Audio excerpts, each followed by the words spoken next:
നമസ്കാരം.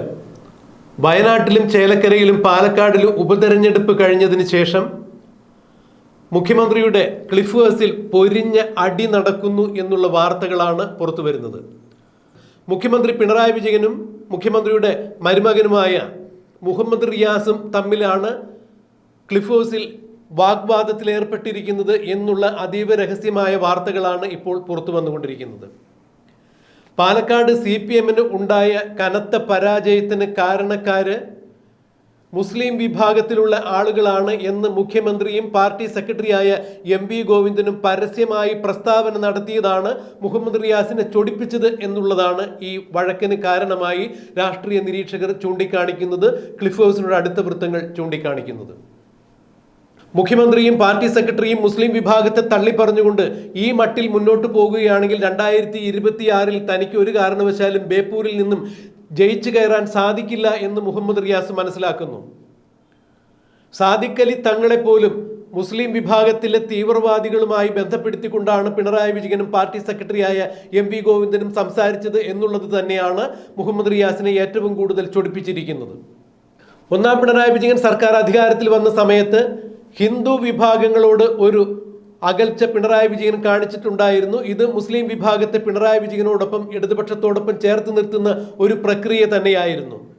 ഇത് മുഹമ്മദ് റിയാസിന് വേണ്ടിയായിരുന്നു, അല്ലെങ്കിൽ മുഹമ്മദ് റിയാസിന്റെ സമ്മർദ്ദ ഫലമായി തന്നെയാണ് മുഖ്യമന്ത്രി ഇത്തരത്തിലൊരു തീരുമാനമെടുത്തതും ഇടതുപക്ഷ ജനാധിപത്യ മുന്നണിയെ കൊണ്ട് ഹൈന്ദവ വിഭാഗത്തെ അകത്തിക്കൊണ്ട് മുസ്ലിം ന്യൂനപക്ഷ വിഭാഗത്തെ ചേർത്ത് നിർത്തുന്ന ഒരു തീരുമാനം മുഖ്യമന്ത്രി കൈക്കൊണ്ടത് എന്നുള്ളതാണ് മനസ്സിലാക്കാൻ കഴിഞ്ഞിരുന്നത്. എന്നാൽ ഇപ്പോൾ മുസ്ലിം ലീഗിനെയും പാണക്കാട് തങ്ങൾമാരെയും മത തീവ്രവാദികളുമായി ബന്ധപ്പെടുത്തിക്കൊണ്ട് മുഖ്യമന്ത്രി പിണറായി വിജയൻ നടത്തിയ ചില പരാമർശങ്ങളാണ് ഇപ്പോൾ മുഹമ്മദ് റിയാസിനെ ചൊടിപ്പിച്ചിരിക്കുന്നത്. മുസ്ലിം ജനവിഭാഗത്തെ മാറ്റി നിർത്തിക്കൊണ്ട് ഒരു പറ്റം BJP-യുടെ വോട്ട് നേടിക്കൊണ്ട് 2026-ൽ മൂന്നാം വട്ടവും ഭരണത്തിൽ എത്താം എന്ന മുഖ്യമന്ത്രിയുടെ ദിവാസ്വപ്നങ്ങളാണ് ഇതുപോലെ മുസ്ലിം ലീഗിനെ അകറ്റി നിർത്തുന്ന തരത്തിലുള്ള പ്രസ്താവനകൾ നടത്തിക്കുന്നതിന് പ്രാപ്തമാക്കിയത് എന്നാണ് മുഹമ്മദ് റിയാസ് തുറന്നടിച്ചിരിക്കുന്നത്. തൻ്റെ രാഷ്ട്രീയമായ ഭാവി ഇല്ലാതാക്കുന്ന തരത്തിലാണ് മുഖ്യമന്ത്രി ഇത്തരത്തിൽ പ്രവർത്തിച്ചത് എന്നാണ് മുഹമ്മദ് റിയാസിന്റെ ആക്ഷേപം. ഇക്കാര്യത്തിൽ മുഹമ്മദ് റിയാസിന് പിന്തുണ അറിയിച്ചുകൊണ്ട് മുഖ്യമന്ത്രിയുടെ മകൾ തന്നെ വരും ദിവസങ്ങളിൽ രംഗത്തെത്തും എന്ന് തന്നെയാണ് മുഹമ്മദ് റിയാസിനോട് അടുത്ത വൃത്തങ്ങൾ സൂചിപ്പിക്കുന്നത്. അതായത് ക്ലിഫ് ഹൗസിൽ അക്ഷരാർത്ഥത്തിൽ അച്ഛനും മകളും തമ്മിൽ വിഷയങ്ങൾ ഉണ്ടായിരിക്കുന്നു. മുഹമ്മദ് റിയാസിന്റെ രാഷ്ട്രീയ ഭാവിയെ ചൊല്ലി ക്ലിഫ് ഹൗസിൽ പൊരിഞ്ഞ അടി നടക്കുന്നു എന്ന് തന്നെയാണ് പുറത്തറിയുന്ന വാർത്തകൾ. എന്നാൽ ഈ വിഷയത്തിൽ എത്രമാത്രം വിശ്വാസയോഗ്യമായ വാർത്തകളാണ് പുറത്തു വന്നുകൊണ്ടിരിക്കുന്നത് എന്നുള്ളത് ഇനി വഴിയെ മാത്രമേ മനസ്സിലാക്കാൻ സാധിക്കുകയുള്ളൂ. എന്തായാലും ഒരു കാര്യം ശരിയാണ്, മുസ്ലിം വിഭാഗത്തെ തള്ളിപ്പറഞ്ഞുകൊണ്ട് ഈ കഴിഞ്ഞ ഉപതെരഞ്ഞെടുപ്പിന് ശേഷം പാർട്ടി സെക്രട്ടറിയായ MV ഗോവിന്ദനും പിണറായി വിജയനും പരസ്യമായ നിലപാടെടുത്തതോടുകൂടി മുഹമ്മദ് റിയാസിന് മുഖ്യമന്ത്രി പിണറായി വിജയനെയും പാർട്ടി സെക്രട്ടറിയെയും തള്ളിക്കൊണ്ട് പ്രസ്താവനകൾ നടത്തേണ്ട അവസ്ഥയിലേക്ക് കാര്യങ്ങൾ ചെന്നെത്തിയിരിക്കുന്നു എന്നാണ് മുഹമ്മദ് റിയാസിനോട് അടുത്ത വൃത്തങ്ങൾ സൂചിപ്പിക്കുന്നത്. അതായത് പാർട്ടി തലത്തിൽ ഇപ്പോൾ എടുത്ത തീരുമാനങ്ങൾ അത്രയും മുഹമ്മദ് റിയാസിന്റെ രാഷ്ട്രീയ ഭാവി നശിപ്പിക്കുന്ന തരത്തിലുള്ള തീരുമാനങ്ങളാണ്. മുസ്ലിം ജനവിഭാഗത്തെ ഇടതുപക്ഷത്തിൽ നിന്നും അകത്തിക്കൊണ്ട് തന്നെയാണ് മുഖ്യമന്ത്രി ഇത്തരത്തിലൊരു പ്രസ്താവന ഇറക്കിയിരിക്കുന്നത്, പാർട്ടി സെക്രട്ടറിയായ MV ഗോവിന്ദൻ ഇത്തരത്തിലൊരു പ്രസ്താവന ഇറക്കിയിരിക്കുന്നത് എന്നാണ് മുഹമ്മദ് റിയാസിനോട് അടുത്ത വൃത്തങ്ങൾ സൂചിപ്പിക്കുന്നത്. കഴിഞ്ഞ 30 വർഷക്കാലമാണ് ജമാഅത്തെ ഇസ്ലാമി എന്ന സംഘടന ഇടതുപക്ഷത്തോടൊപ്പം ചേർന്ന് നിന്നത് എന്ന് പറയുമ്പോൾ ആ ജമാഅത്തെ ഇസ്ലാമിയിലെ ഒരുപക്ഷം ആളുകളെയാണ് ഇപ്പോൾ മുഖ്യമന്ത്രി പിണറായി വിജയൻ പാലക്കാട് ഉപതെരഞ്ഞെടുപ്പിന് ശേഷം തള്ളിപ്പറഞ്ഞിരിക്കുന്നത് എന്നുള്ളതാണ് മുഹമ്മദ് റിയാസിനെ ഏറെ ചൊടിപ്പിച്ചിരിക്കുന്നത്. എന്നാൽ ഈ വിഷയത്തിൽ പലരും ഒളിഞ്ഞും തെളിഞ്ഞും പല പ്രസ്താവനകളുമായി മുന്നോട്ട് വന്നിട്ടുണ്ട്.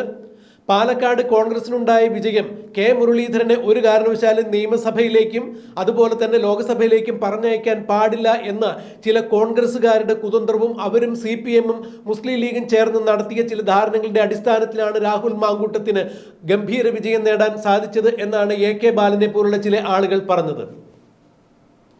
എന്നാൽ തൃശ്ശൂരിൽ BJP-ക്ക് നൽകിയ സഹായത്തിന് പകരമായി കോൺഗ്രസിനെ പാലക്കാട് BJP തിരിച്ചും സഹായിച്ചിരിക്കുന്നു എന്നാണ് മന്ത്രി P രാജീവ് തുറന്നടിച്ചത്.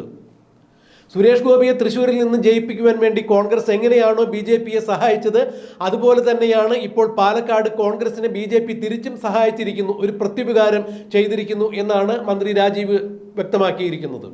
അത് എന്ത് തന്നെയായാലും SDPI ജമാഅത്തെ ഇസ്ലാമി പോലുള്ള മത തീവ്രവാദ ചിന്താഗതിയുള്ള സംഘടനകളുടെ വോട്ട് നേടിക്കൊണ്ട് തന്നെയാണ് കോൺഗ്രസിന് വിജയത്തിലെത്താൻ സാധിച്ചത് എന്നുള്ള മുഖ്യമന്ത്രിയുടെ പ്രസ്താവന അല്ലെങ്കിൽ പാർട്ടി സെക്രട്ടറിയുടെ പ്രസ്താവന തന്നെയാണ് മുഹമ്മദ് റിയാസിനെ ഏറെ ചൊടിപ്പിച്ചിരിക്കുന്നതും. തൻ്റെ രാഷ്ട്രീയ ഭാവിയെ തന്നെ അവതാളത്തിലാക്കുന്ന ഇത്തരം പരാമർശങ്ങളെ ചൊല്ലി മുഖ്യമന്ത്രിയുമായി ക്ലിഫ് ഹൗസിൽ മുഹമ്മദ് റിയാസിന് ചില അസ്വാരസ്യങ്ങൾ നേരിടേണ്ടതായി വന്നു. അല്ലെങ്കിൽ മുഹമ്മദ് റിയാസ് ഇത്തരം കാര്യങ്ങൾ മുഖ്യമന്ത്രിയുടെ മുഖത്ത് നോക്കി സംസാരിക്കുകയും അവർ തമ്മിൽ ചില ഭിന്നതകൾ ഉടലെടുക്കുകയും ചെയ്തു എന്ന് തന്നെയാണ് ക്ലിഫ് ഹൗസിനോട് അടുത്ത ചില വൃത്തങ്ങൾ സൂചിപ്പിക്കുന്നത്. എന്തായാലും ഇതേ ചൊല്ലി ഇനി മുഹമ്മദ് റിയാസ് പാർട്ടിയിൽ എന്തെല്ലാം പുകിലുകളാണ് ഉണ്ടാക്കാൻ പോകുന്നത്, മുഖ്യമന്ത്രിയും പാർട്ടി സെക്രട്ടറിയും പറഞ്ഞ കാര്യങ്ങൾ അവർ തിരുത്തി പറയുമ്പോൾ മുസ്ലിം ലീഗിനെയും ജമാഅത്തെ ഇസ്ലാമിയെയും കൂടെ നിർത്തുവാനുള്ള, മുസ്ലിം വിഭാഗത്തെ കൂടെ നിർത്തി 2026 തെരഞ്ഞെടുപ്പ് വിജയിക്കുവാൻ വേണ്ടി പിണറായി വിജയൻ ഏതെങ്കിലും തരത്തിലുള്ള തന്ത്രങ്ങൾ മെനയുമോ ഇല്ലയോ എന്നുള്ളതെല്ലാം കണ്ടറിയാം. മുഹമ്മദ് റിയാസ് മുഖ്യമന്ത്രി പിണറായി വിജയനുമായി തെറ്റിപ്പിരിഞ്ഞ് CPM-ൽ നിന്ന്